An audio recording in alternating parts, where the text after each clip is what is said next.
Hello बच्चों, today's our topic is organism need for nutrients. Nutrients की बात करेंगे हम, न्यूट्रिशन इन प्लांट की। तो हमने इसमें सबसे पहले क्या क्या पढ़ना है उनके बारे में डिस्कस कर लेते हैं। तो we have to study about obtain energy, कि ये जो प्लांट है ये एनर्जी कहाँ से ऑब्टेन करते हैं, सबसे पहले हमें ये पढ़ना है। फिर हमने पढ़ना है ऑब्टेन मटेरियल फॉर ग्रोथ, कि इनको मटेरियल कहाँ से मिलता है। Obtain material for repair of damage body parts. और फोर्थ हमें carry out the life processes, कि ये अपनी लाइफ प्रोसेस को कैसे चलाते हैं, इनके बारे में पढ़ना है। तो यहाँ से पढ़ना स्टार्ट करते हैं। कहता है कि plants are capable of making their food themselves but humans are animals can not. Plants जो होते हैं अपना खाना खुद बना सकते हैं, बट जो इंसान हैं या आदमी हैं या पशु हैं वो अपना खाना खुद नहीं बनाते। Second is that carbohydrates, proteins, fats, vitamins and minerals are essential components of food. These components are called nutrients. ये components क्या कहलाते हैं? Nutrients कहलाते हैं। Now we will study about the mode of the nutrition in plant, कि कैसे हम nutrition करते हैं plants के अंदर। तो first point is that plants prepare their food by using raw material. Raw material का यूज़ करते हैं like water, carbon dioxide and minerals. तो क्या क्या रॉ मटेरियल का यूज़ किया? Like water, carbon dioxide and mineral, ठीक है। उसके बाद this process of utilization of food by a living organism to obtain energy is called nutrition. तो इसको हम क्या बोलते हैं? न्यूट्रिशन बोलते हैं। जो यूटिलाइजेशन ऑफ फूड करते हैं इनको हम न्यूट्रिशन कहते हैं। There are two modes of nutrition as shown below. दो टाइप का होता है न्यूट्रिशन जो होता है, जैसे हमने नीचे दिखा रखा है। एक होता है ऑटोट्रोपिक और एक होता है हेट्रोट्रोपिक। दो तरीके का न्यूट्रोट्रोपिक होता है। मैं सिंपल बताऊं, ऑटोट्रोपिक का मीनिंग क्या होता है? ऑटो मीन्स होता है बच्चों सेल्फ, जो अपना खाना खुद बनाए उसको हम बोलेंगे ऑटोट्रोपिक। हेट्रो मीन्स होता है डिफरेंट, डिफर, यानी कि जो अपना खाना बनाने के लिए डिफरेंट एनिमल्स या प्लांट्स के ऊपर डिपेंड करते हैं, डिपेंडेंट रहेंगे, तो उनको हम हेट्रोट्रोपिक बोलेंगे। हम इसको पढ़ देते हैं थोड़ा नीचे क्या कहता है। ऑटोट्रोप्स और autotrophic plants that have chlorophyll trap the energy from the sun and prepare their own food such nutrition wherein the food is prepared by the organism itself called autotrophic nutrition. जो अपना खाना खुद बनाएंगे उनको हम autotrophic nutrition कहते हैं। The organism capable of preparing their own food are called autotrophs. All green plants are autotrophs. जितने भी हरे पौधे होते हैं सब क्या रहेंगे? Autotrophs. Auto means self and trophs means nourishment. तो ये देखो, यही बात मैंने बोली थी कि ऑटो मीन्स क्या होता है? सेल्फ, और ट्रोप्स मीन्स क्या होता है? Nourishment. Auto means self and trophs means nourishment. They prepare their own food by the process of is called photosynthesis. तो ये जो प्लांट्स होते हैं अपना खाना बनाते हैं फोटोसिंथेसिस प्रोसेस से, वो हम पढ़ेंगे आगे, ठीक है। आगे चलते हैं। हेट्रोट्रोप्स या हेट्रोट्रोपिक क्या होते हैं? Heterotrophic organisms are those who obtain food from other organism. ये ऐसे प्लांट्स या एनिमल्स होते हैं जो दूसरों से अपना खाना लेते हैं। Since these organism depend on other organism for their food they are called consumers. इनको हम क्या बोलते हैं? कंज्यूमर्स बोलते हैं। क्या बोलते हैं भाई इसको? कंज्यूमर्स, यानी कि यूज़ करने वाला। All animals and all green plants like fungi come under this category. Organisms that follow the heterotrophic mode of nutrition are called heterotrophs. तो इनको हम क्या बोलते हैं? हेट्रोट्रोप्स बोलते हैं। एग्जाम्पल क्या है इनका? फंगी हो गया। एनिमल्स सारे जितने हैं वो इसी के अंदर आएंगे। ह्यूमन्स सारे हेट्रोट्रोपिक के अंदर आएंगे, बिकॉज हम अपना खाना खुद नहीं बनाते। मान लो कि हमें फल भी चाहिए तो हम पेड़ों पे आश्रित हैं। मान लो कि हमें मांस भी खाना है तो उसके लिए भी हम दूसरे पशुओं पर आश्रित रहेंगे हमेशा, ठीक है। नाउ हम पढ़ते हैं फोटोसिंथेसिस के बारे में। What is the meaning of photosynthesis? तो फोटोसिंथेसिस क्या होता है? इसमें प्लांट्स अपना फूड बनाते हैं, यही बात यहाँ पे लिखी हुई है, पढ़ते हैं। Photosynthesis is food making process in plants from simple substances like carbon dioxide and water in the presence of sunlight. तो देखो क्या है कि फोटोसिंथेसिस में क्या होता है? प्लांट्स अपना खाना बनाते हैं, किसका यूज़ करके? कार्बन डाइऑक्साइड का यूज़ करके और वाटर का यूज़ करके, in the presence of sunlight. यहाँ पे फिगर में आपको दिखाया भी हुआ ये चीज़। Oxygen is released during photosynthesis. तो एक और चीज़ आपने यहाँ पे इंपॉर्टेंट मेंशन रखने की, ऑक्सीजन हमेशा निकलती है जब भी खाना बनाते हैं प्लांट्स, ठीक है। नोट करो एक चीज़, the process by which green plants make their own food like glucose from water and carbon dioxide in presence of sunlight and chlorophyll is called photosynthesis। तो ये बहुत इंपॉर्टेंट है कि जहाँ पे प्लांट्स अपना खाना बना रहे हैं, ठीक है, किससे? From water and carbon dioxide in the presence of sunlight and chlorophyll is called photosynthesis. Chlorophyll क्या होता है? क्लोरोफिल बच्चों होता है ग्रीन कलर। अगर हम बात करते हैं, क्वेश्चन जनरली पूछ लिया जाता है कि जो घास है उसका रंग हरा क्यों होता है, और घास का रंग हरा है तो क्यों है, और जो भैंस होती है, जो भी हमारे पास बुफेलोज होते हैं वो घास खाते हैं तो उनका दूध हरा क्यों नहीं होता? तो that is the basic question. तो इसका एक ही एग्जांपल है बच्चों, बिकॉज जो घास होती है वो हरी इसलिए होती है, उसमें क्लोरोफिल प्रेजेंट होता है, और क्लोरोफिल की अगर मात्रा ज़्यादा है तो घास ज़्यादा हरा दिखाई देगा। और जब उसको भैंस खाती है या कोई भी जानवर उसको ईट करता है तो क्लोरोफिल जो होता है वो दूध में नहीं पहुंचता, वहाँ पे आपका लैक्टोज पहुंचता है, ठीक है। तो वहाँ पे आपका जब एब्सेंस ऑफ क्लोरोफिल रहेगा तो वाइट कलर का दूध दिखाई देगा, ग्रीन कलर का नहीं दिखाई देगा। वो आपका पाचन तंत्र जो होता है उसके अंदर ही स्टोर हो जाता है। आगे चलते हैं, देखते हैं कैसे हुआ ये फोटोसिंथेसिस। देखो बच्चों, ध्यान से चेक करना, जो चीज़ बताना चाह रहा हूँ सभी बच्चों का ध्यान रहे। क्या हो रहा है कि यहाँ से सनलाइट आ रही है, आई सनलाइट पेड़ की लीफ के ऊपर लगी, तो वहाँ पे क्या होगा, कार्बन डाइऑक्साइड भी साथ में जा रही है सनलाइट के। अब सनलाइट और कार्बन डाइऑक्साइड इधर पहुँचे और साथ में क्लोरोफिल भी है इसके पास, ठीक है।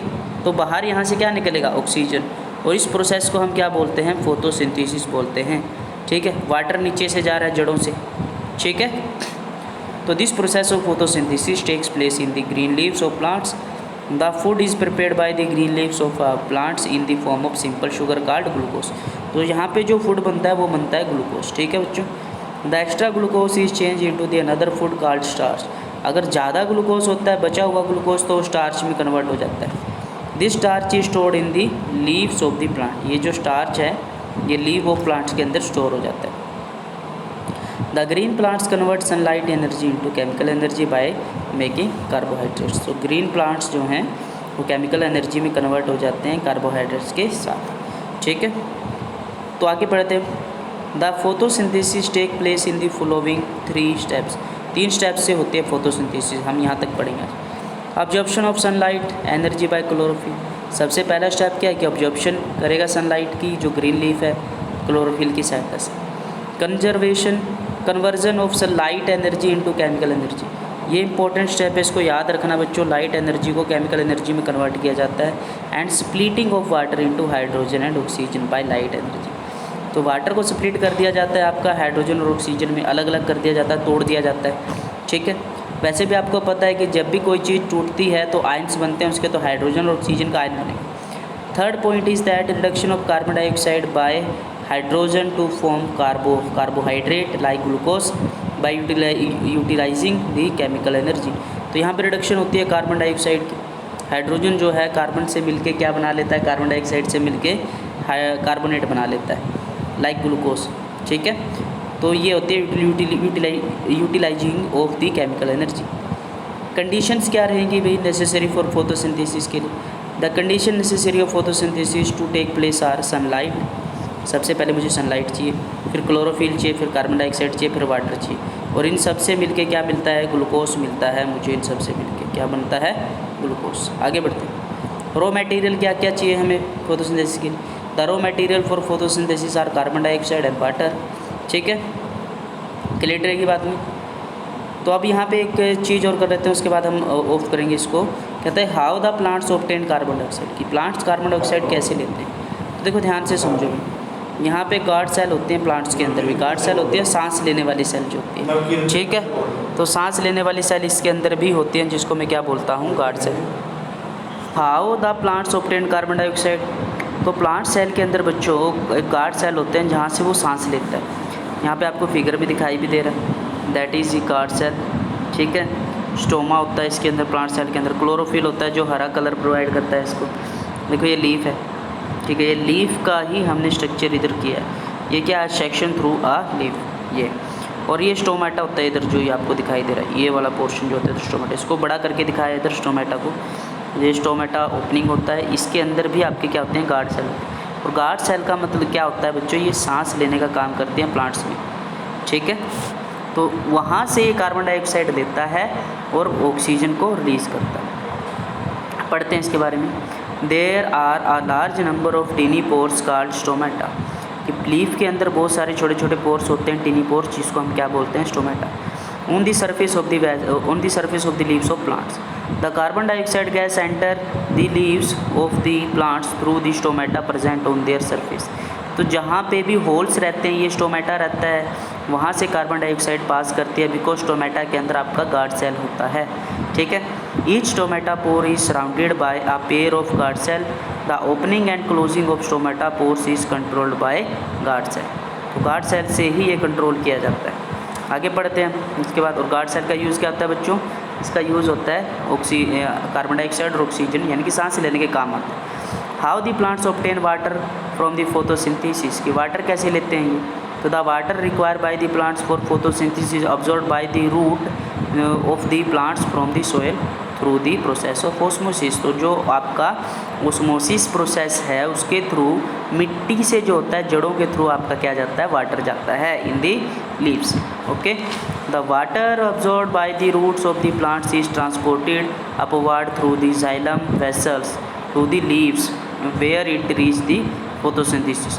तो ये इंपॉर्टेंट है बच्चों, ये आपने याद रखना है। जाइलम जो होता है वो क्या करता है? ट्रांसपोर्टेशन का काम करता है, अपवार्ड पानी भेजता है। कौन सा पानी भेजता है? जो ऑब्जर्व होता है प्लांट्स के अंदर लीव्स तक। तो ये जाइलम आपने याद रखना है। जाइलम क्या कर रहा है? आपके पास ट्रांसपोर्टेशन का काम कर रहा है लीव्स तक पानी पहुँचाने के लिए, ठीक है। आगे चल पड़ते हैं बच्चों, हमें आगे पढ़ना है। कहता है the plants also need other raw material such as nitrogen, phosphorus, iron and magnesium etcetera for building their body. तो प्लांट्स को और भी चाहिए होते हैं अपनी बिल्डिंग बनाने के लिए, आयरन, नाइट्रोजन, मैग्नीशियम, ठीक है। Second, the plants take this material from the soil, ये भी उन्हें सोइल से ही मिलता है, मिट्टी से। Third, nitrogen is essential element used by the plants to make protein and other compounds. तो नाइट्रोजन है जो मोस्ट इंपॉर्टेंट एक एलिमेंट है इनका, जो प्लांट्स को क्या बनाता है? क्या देता है? प्रोटीन बनाता है और अदर कंपोनेंट्स बनाती है। साइट ऑफ फोटोसिंथेसिस के बारे में पढ़ेंगे बच्चों। ये क्लोरोप्लास्ट की बात है हमारे पास, ठीक है। Photosynthesis take place in the leaves of the plants. Plants में होता है लीव्स के अंदर, पत्तों के अंदर। Leaves have green pigment called chlorophyll. और यहाँ पे मैंने अभी बताया था कि जो ग्रीन पिगमेंट होता है लीव्स के अंदर उसको हम क्या बोलते हैं? क्लोरोफिल बोलते हैं, ठीक है। It helps leaves capture the energy of the sunlight, which is then used to prepare food from carbon dioxide and water. तो क्लोरोफिल हेल्प करता है खाना बनाने में, किसके साथ? कार्बन डाइऑक्साइड और वाटर के साथ। Here you see that solar energy is captured by the leaves and is stored in the plant in the form of food. तो जो आपकी सनलाइट है वो स्टोर हो जाती है प्लांट में, किसके? उसमें, फूड के उसमें।